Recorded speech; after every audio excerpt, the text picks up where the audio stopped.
All right. Good evening. Welcome to the Hydrated Life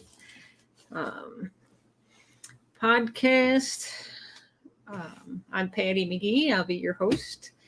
And most of you know who I am. And you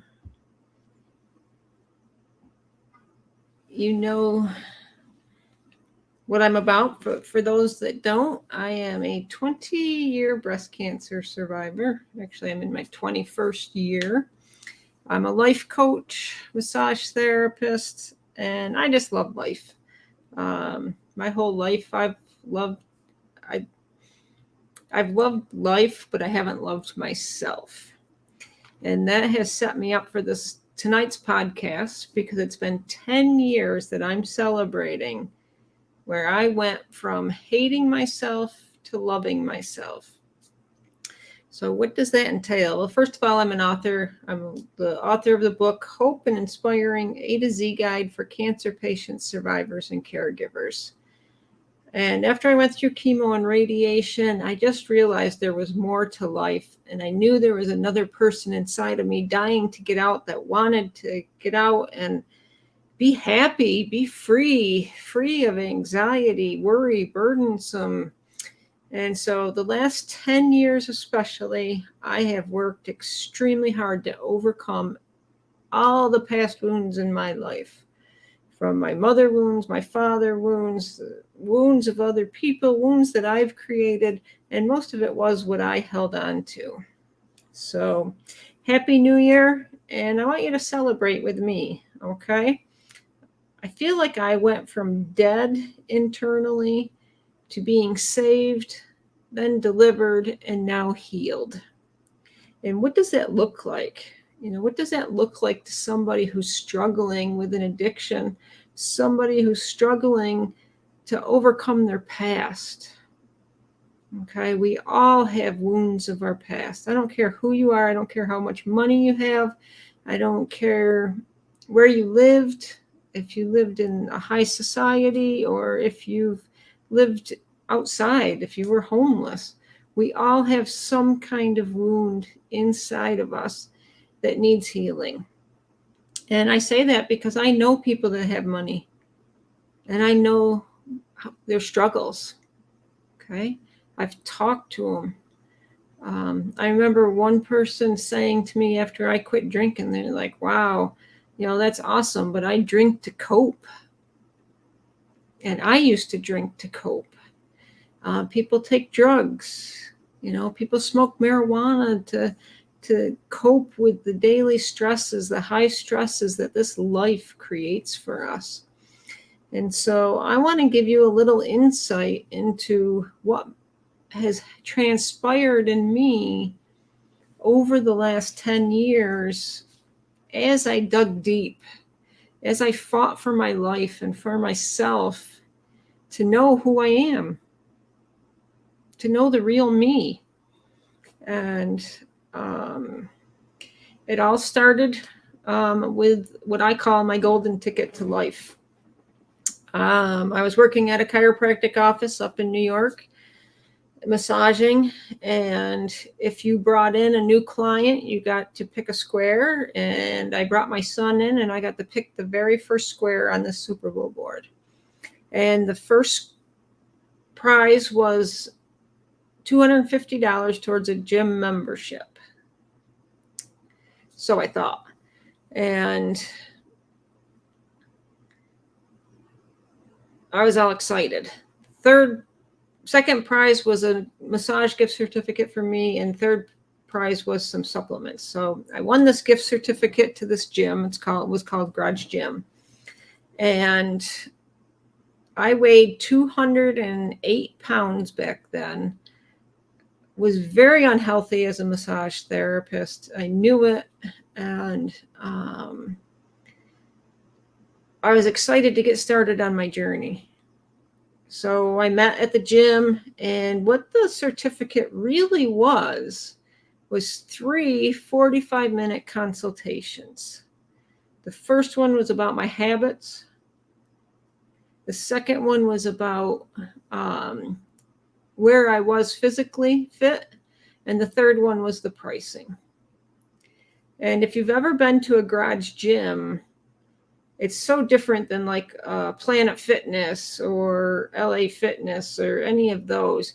This is a garage gym where it's one-on-one, maybe some group classes, and you go so many times a month. So the third session was the pricing.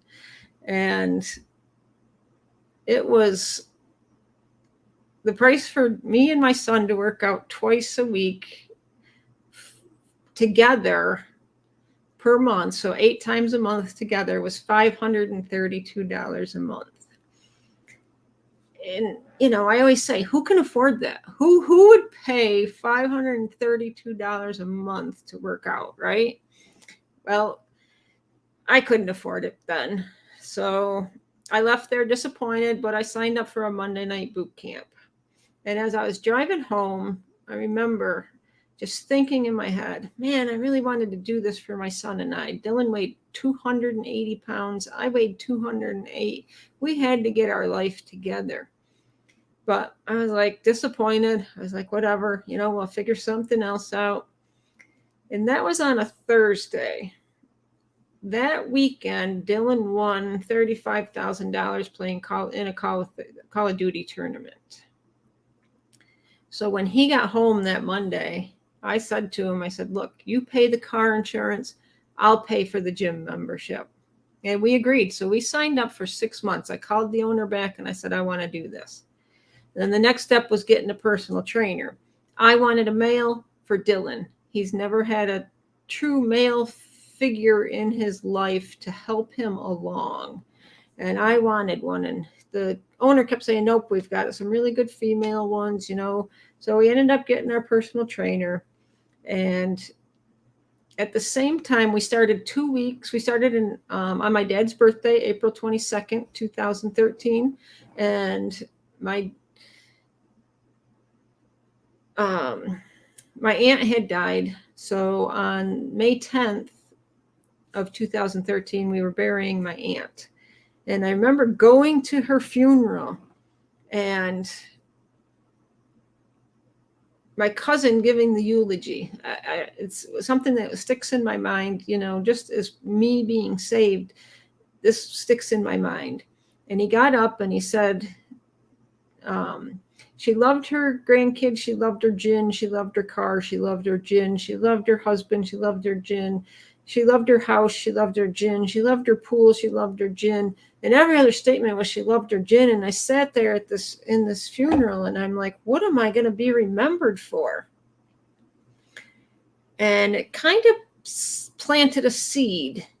Like, I don't want to live like this anymore. I don't want to be remembered for people having to take care of me and being whiny and, not being in control of my life. I was dancing on bars and I was always like, why isn't someone pulling me off of this? Why isn't someone like saying, you shouldn't be doing this? But instead it was being encouraged, drink more, do this more. And I didn't have control. So as we left the funeral home or the funeral, we went to the bar that we normally go to. We had food. We celebrated my aunt's life. We all talked, had fun. I left there and drove the 20 miles towards home. And I stopped at a second bar that I always went to. And I drank there another few hours. And as I left and pulled onto the main road, a sheriff pulled up behind me. And I remember looking in my rearview mirror saying, Lord, if I don't get a DWI tonight, I'll never drink and drive again. And at that moment, something clicked. I didn't know what it was. It was just a shift in me. And it was like, wow. And now that I look back on it 10 years, I was saved. Which means I quit drinking at that point. I stopped hanging out in bars at that point. And my whole life shifted at that point. I didn't get the DWI. I didn't get any tickets, nothing. And I can look back on my life and tell you countless times when I didn't get a DWI, when I was driving and I got pulled over. One time I was on crutches, and it was my left ankle that hurt, but my right one, I pretended it was my right foot, and that's why I was driving the way I was. And the cop let me go, gave me a warning. The following week, going the opposite way, going back to the bar after I was dropped off at home, someone drove me. I got back in my car and drove towards the bar, and the same cop pulled me over going the opposite way. And he remembered me. He's like, Patty, what are you doing? And for some reason, I just said, my friends are too drunk to drive home. I'm going to pick them up and drive them home. Why I didn't reek of alcohol to him, why he couldn't see it, you know, I was blessed. The Lord has had me in his covering for so many times. And many times I ask him, why, Lord, why do you keep saving me of all people? The things that I didn't like about myself, and, you know, how can he love me when I can't love me, you know? So I can give you more stories of when I didn't hurt somebody else and I didn't hurt myself. I got in one accident where I wasn't driving, but a friend of mine was, and we hit a house, and we both were fine, other than she was bruised up on her hand. And so I could tell you stories forever of the 37 years of me drinking and driving and not caring one bit. And my only goal in life prior to getting breast cancer was for Dylan to turn 16 to drive me to and from the bars. What kind of life is that? What kind of goal is that? You know, but that's the goal of the people I was with. And they weren't bad people. I'm not saying they're bad people, but that's all we had. But inside of me, there was so much more. So that night, I was saved. The night of my aunt's funeral. And I remember going in to work out that Monday, and I said, man, I quit drinking. She goes, when? And I said, this weekend. And from there, you know, her and I got talking. We became good friends, you know, and we hung out. She came back to train me after she left the gym that we were at, the garage gym. And I went back to church in her honor of her 50th birthday. And, you know, we just built a friendship. And in honor of her 50th birthday, I went to church. I went back to the Catholic church, but it couldn't hold me. It just couldn't hold me to where I needed more. So then I went to the church that she was at, my trainer was at, and I fell in love with it. I fell in love with the music, everything, and I stayed there until I moved to Georgia. But during that time, I had a change in behavior. I didn't want to repeat the same behaviors. It wasn't that I didn't like the people I was around or anything, but I was changing. I was growing. I was maturing. I was having forgiveness of myself. Okay. So many of us carry these burdens. And you know how you're carrying a burden is it's right here in the back of your head. You can feel it. And I'm going to talk a little bit more about that in a little bit. But you carry that burden here. You feel it in the back here. And you also carry it in your spirit. You can see it in people's eyes. I could feel it in my eyes. Like I always used to plead to people, don't leave me, don't do this. You could see the pleading in my eyes. And I didn't like it, but I didn't know how to change it. So I was learning a new way to live. I was letting go of coping mechanisms. I was learning to be proud, but not have pride. And I was transforming. Okay. And one of the things when you're being saved is you have to work for it. So whether you're a universe person or you're a God person, you know, whatever your belief system is, okay, your higher power, you're going to have to work to change your life. And you should find somebody to be able to help you. Okay. This is where you grow your roots. You dig up all the soil, you plant your seeds, you water for the harvest that's coming, and you don't know how long it's going to be. Like when I was learning the Bible, and we're always learning it, but when you read about being in the wilderness for 40 years, I was in the wilderness for 37 years, from the time I was 13 to the time I was 50. I was struggling. I was trying to find myself. I was getting drunk, just different things. And you wait for that harvest. And when I got saved, that was the start of the planting. That was where the soil was being tilled. The Lord put all the right people in my life to help me. And he kept the other people that needed to stay in my life, and some he let go. And I stopped cheating myself out of life. I wasn't running to the bar, getting drunk all the time, drowning those sorrows, And the steps that I took over these 10 years I overcame judgment and judgment of myself. I did things, but I'm not those things. Okay. The shame, the guilt, all that stuff. That's not who I am. I had it, but it's not who I am. I took responsibility for my life. I worked through, like I said, my mother wounds and my father wounds. And it's not that my parents were bad people, but if you look at your life, there's certain things that they're supposed to protect us from and to teach us. And my mother was a fun, loving, I learned most of my stuff. I watched her dance on bars, we drank, she sang, her and my aunt sang around the piano. We had fun. We snowmobiled together. So it wasn't like it was all bad, but what I harbored in my heart was the bad times. And I didn't try to remember all the good times. So I took responsibility for my life, and I faced the denial of what I couldn't see. And that was me. People would say to me, "Oh, you're such a nice person."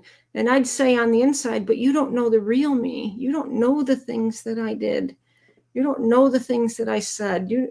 And I couldn't let go of those. So I faced the denial of it. And then I reached out and I got the help that I needed. I created the solutions that I needed over these last 10 years of being saved. And I joined the gym. We paid the $532 a month for 6 months. Then I went on to other gyms. And, now I've come full circle. Once my personal trainer left, the friendship and the life, I had to find a new way. And, today I'm getting more equipment again. I had given up all of the equipment that I bought to train myself for the Iron Girl Sprint triathlons that I did at age 50. I was changing my life at age 50. So I was 49 when I started. I'm 59 now. I'm going to be 60 this year.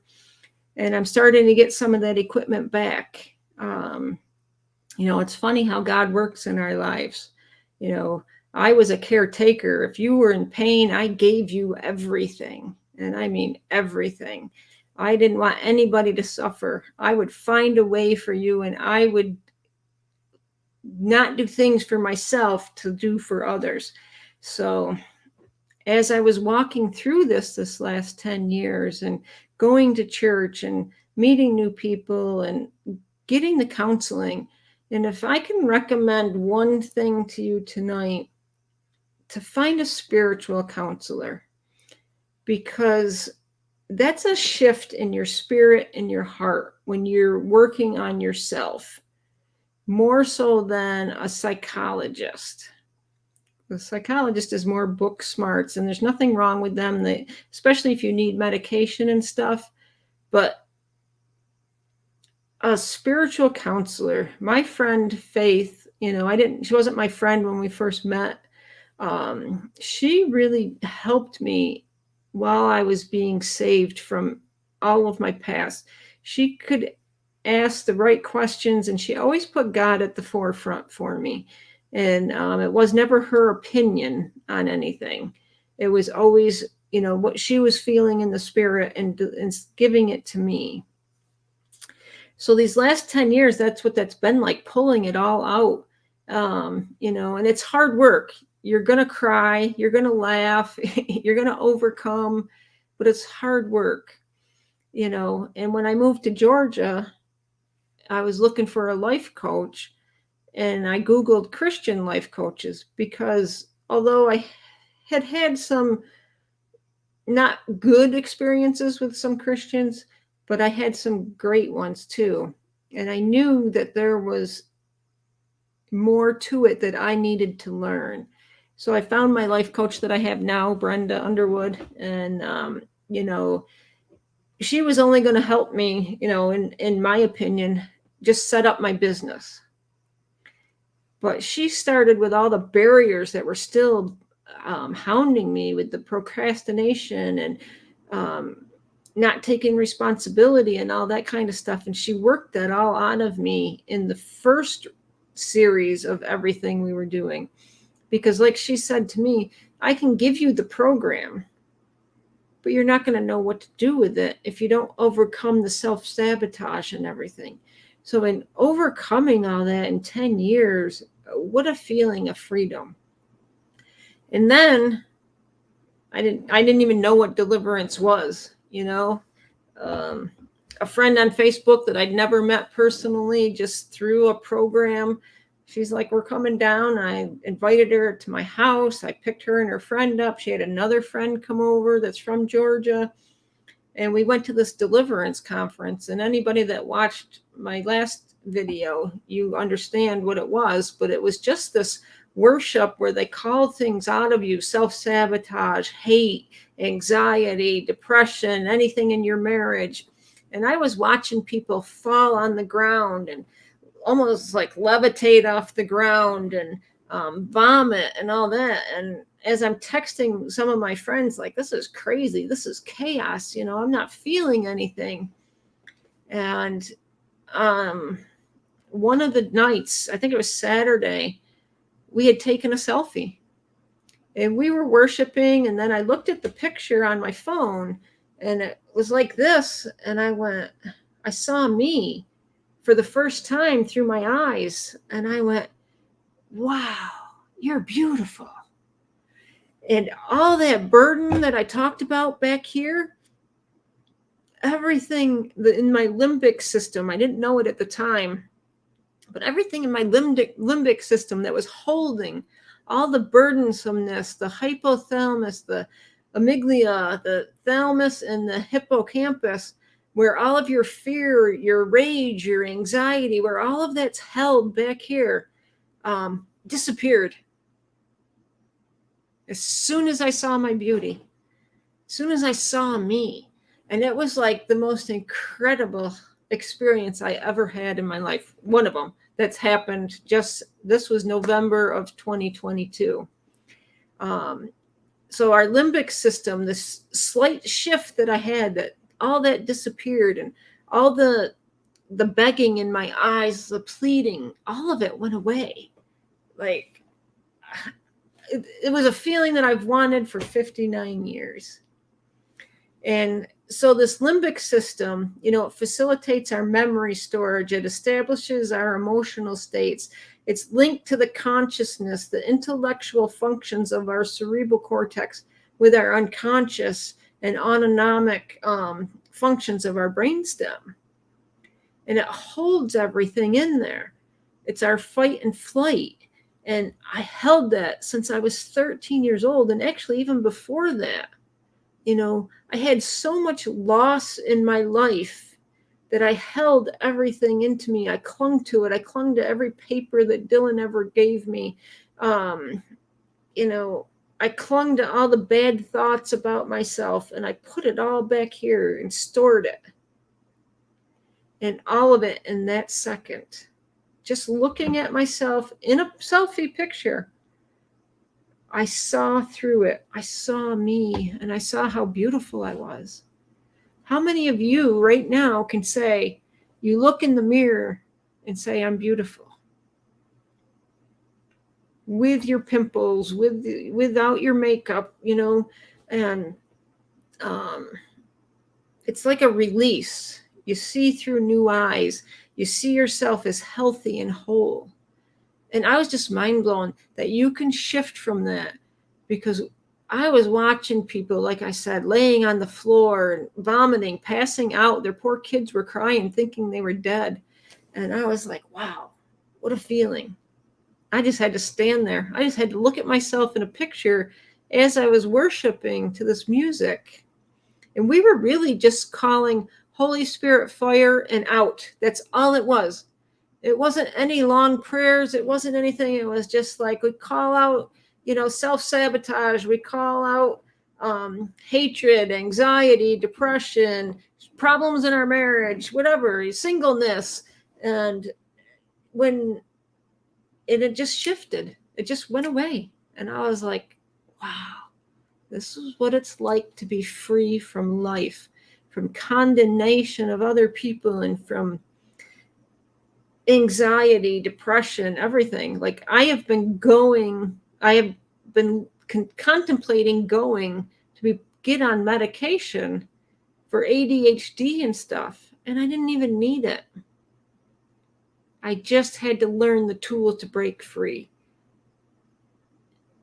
And it's just a great feeling to have that release. So we called out the negativity. We were happy. We were beautiful. And it was just a shift. It was like a mountain moving, like something's in your way, like this cup. It was like this cup's in my way, and it just shifted and everything went away. And I was healed. I walk in freedom. I walk in freedom from self-judgment, from fear, from condemnation, from anxiety. And how did I do that once I got set free? And how do I keep that? Is what I want to tell you right now. Prayer, meditation. I go into some deep meditations. If I can recommend anything, I recommend this Mindfold blindfold. You put this on and you do not see any light whatsoever. You can have the lights on in your house and you can walk around with your eyes open in complete darkness. And through life coaching, none of this would have been possible without my spiritual counseling and without my life coaching, because all the work that Brenda and Faith did with me, it opened it up. It opened up the channels that I've been holding, so that when I saw that picture, when we called it out, I could be set free. So I didn't do it alone. It wasn't just God. God gave me the right people. It was through studying the books of Henry Cloud, Changes That Heal. And it was from forgiving myself. How many of you walk in unforgiveness of yourself? How many of you have anxiety? Think about the anxieties that you hold on to. Okay? How many of you are holding on to an anxiety inside of you that you could just be set free if you would let go, if you would trust in something else, a higher power, the universe, the trees, whatever it is? You trust that you can breathe every day from the oxygen and the carbon dioxide there in us, and you could be set free if you would just accept the help, if you would know that you're worth it. So in celebration of my 10 years, my golden ticket, I want to pass that on to you. I want you to go to my Facebook page and see where the golden ticket is. And right now, I'm giving you one coaching session. You can buy as many as you want, but for $150 for a 60-minute session. If you're serious about being set free from something, one thing, We'll work one session on one thing, 60 minutes, and I'll help you overcome it. Because I want to give back. I want people healed like I'm healed. But I don't want it to take 10 years with you. I don't want it to take 20 years. I don't want it to take the 50 years that I hated myself. I want you to overcome it. So if you or someone you know is in need, it's $150 for one session. We'll break down your goal. We'll find out where you are right now. We'll look at what options are available to you to help you achieve it. We'll see what's holding you back, and then we'll take you and move you forward with it. But it's only $150 for that session. You're worth it. So go to my Facebook page, scan the barcode, and go purchase one and sign up for a Tuesday. It's Transformation Tuesdays now through the end of February. That price will be there. And please share it with somebody else. Because I want you set free. I want you as free as I am. But I don't want you to wait another day, another year, another month, another week, another decade. I've done the hard work. I've done the research. I've fought tooth and nail for myself to be free, to be happy. And if you don't believe in God, then that's okay. I can still help you. We'll find your other higher power. I believe in yoga. I believe in energy work. So there's different tools. I have so many tools because I am open to all of that stuff. To helping people overcome their past traumas, overcome mother wounds, father wounds, sibling wounds, self-inflicted wounds. How many of us have self-inflicted? But anxiety, rage, depression, you can be set free. I'm not going to tell you to go off of medication. That I'm not. That's not for me to do.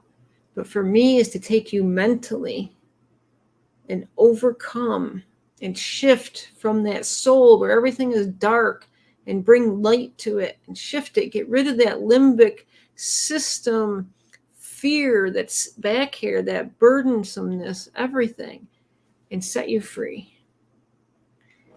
So as I close tonight, I want to thank you for watching. I really want you to take a step forward in your life. You can private message me.